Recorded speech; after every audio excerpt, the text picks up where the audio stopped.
റഡാറുകളിൽ പോലും പിടികൊടുക്കാത്ത അത്യുഗ്രൻ പ്രതിരോധ സംവിധാനം വരികയാണ് ഇന്ത്യൻ സൈന്യത്തിന്. ശത്രുവിന്റെ റഡാർ നിരീക്ഷണത്തിൽ പെടാതെ സ്റ്റെൽത്ത് സാങ്കേതികവിദ്യ. യുദ്ധവിമാനങ്ങൾ, ആളില്ലാ യുദ്ധവിമാനങ്ങൾ, പടക്കപ്പലുകൾ, കരസേനയുടെ ടാങ്കുകൾ എന്നിവയിൽ കുതിപ്പ് നടത്താൻ ഒരുങ്ങുകയാണ് സൈന്യം. അനലക്ഷ്യ. ഇസ്രയേൽ അയൺ ഡോം പോലെ ഭീമാകാരനായ ഡിഫൻസ് സിസ്റ്റം അല്ല ഇത്. പരിശോധിക്കാം വിശദമായി. ഇന്ത്യൻ ഗവേഷകർ അത്യാധുനിക പ്രതിരോധ സാങ്കേതികവിദ്യ വികസിപ്പിച്ചെടുത്തിരിക്കുകയാണ്. ശത്രുക്കളുടെ കണ്ണിൽപ്പെടാതെ ഇന്ത്യയുടെ യുദ്ധവിമാനങ്ങളെയും റഡാറുകളെയും മറയ്ക്കുന്ന മെറ്റീരിയൽ സർഫസ് ക്ലോക്കിംഗ് സംവിധാനമാണ് കണ്ടെത്തിയിരിക്കുന്നത്. ചുരുക്കത്തിൽ പറഞ്ഞാൽ ഇതൊരു തുണിയാണ്. ഈ മെറ്റീരിയൽ കൊണ്ട് ആവരണം ചെയ്ത വസ്തുക്കളെ റഡാറിനോ ഇൻഫ്രാറെഡ് ക്യാമറകൾക്കോ കണ്ടെത്താൻ സാധിക്കില്ല. ഗ്രൗണ്ട് സെൻസറുകൾ, തെർമൽ ഇമേജറുകൾ എന്നിവയിൽ നിന്നും ഇവ ഒളിഞ്ഞിരിക്കും. പൂർണ്ണമായും തദ്ദേശീയമായാണ് നിർമ്മാണം. സൈനിക വാഹനങ്ങളുടെ കവറുകൾ, സൈനിക യൂണിഫോം, ടെന്റുകൾ, ആയുധങ്ങൾ സൂക്ഷിക്കാനുള്ള ബാഗുകളടക്കം നിരവധി വസ്തുക്കൾ മെറ്റീരിയലിൽ നിന്ന് നിർമ്മിക്കാം.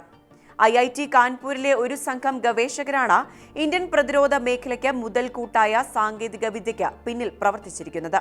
അനലക്ഷ്യ എന്നാണ് ഈ സംവിധാനത്തിന് ഗവേഷകർ പേര് നൽകിയത്.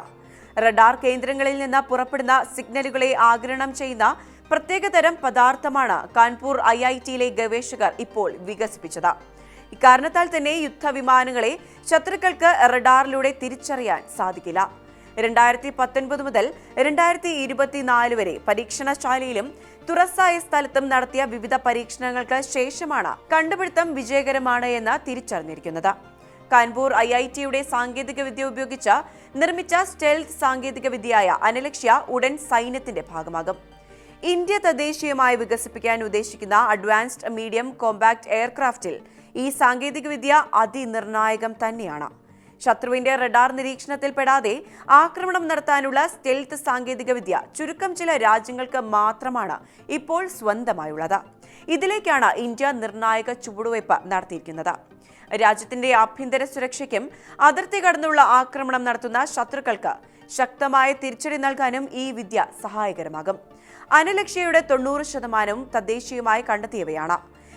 തത്വ സിസ്റ്റം എന്ന സ്വകാര്യ കമ്പനിയാകും അനലക്ഷ്യയുടെ വ്യാവസായിക ഉൽപാദനം നടത്തുന്നത്.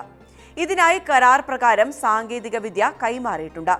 യുദ്ധവിമാനങ്ങൾ, ആളില്ലാ യുദ്ധവിമാനങ്ങൾ, പടക്കപ്പലുകൾ, കരസേനയുടെ ടാങ്കുകൾ എന്നിവയിൽ ഈ സാങ്കേതിക വിദ്യ ഉപയോഗിക്കാൻ ലോകത്ത് അമേരിക്ക, ചൈന, റഷ്യ തുടങ്ങിയ രാജ്യങ്ങൾ 5ാം തലമുറ മുതലുള്ള യുദ്ധവിമാനങ്ങളിൽ സമാനമായ സാങ്കേതിക വിദ്യ ഉപയോഗിച്ചിട്ടുണ്ട്. ഈ പട്ടികയിലേക്കാണ് ഇന്ത്യയും കാൽവയ്പ് നടത്തുന്നത്. IIT കാൺപൂരിൽ നടന്ന ഡിഫൻസ് സ്റ്റാർട്ടപ്പ് എക്സിബിഷനിലും മെറ്റീരിയൽ പ്രദർശിപ്പിച്ചിരുന്നു. IITയിലെ ശാസ്ത്രജ്ഞരായ പ്രൊഫസർ വൈഭവ് ശ്രീവാസ്തവും പ്രൊഫസർ J. രാംകുമാറും ചേർന്നാണ് മെറ്റീരിയൽ തയ്യാറാക്കിയിരിക്കുന്നത്. 2018 പേറ്റന്റിന് അപേക്ഷിച്ചത്. 6 വർഷമായി ഇന്ത്യൻ സൈന്യം പരീക്ഷണാടിസ്ഥാനത്തിൽ ഇവ ഉപയോഗിക്കുന്നുണ്ട്. പ്രതിരോധ മന്ത്രാലയത്തിന്റെ അനുമതി ലഭിച്ചാൽ ഉടൻ 1 വർഷത്തിനകം മെറ്റീരിയൽ സൈന്യത്തിന് നൽകാനാകുമെന്നാണ് കമ്പനി MDയും മുൻ എയർ വൈസ് മാർഷലുമായ പ്രവീൺ ഭട്ട് അറിയിച്ചിരിക്കുന്നത്.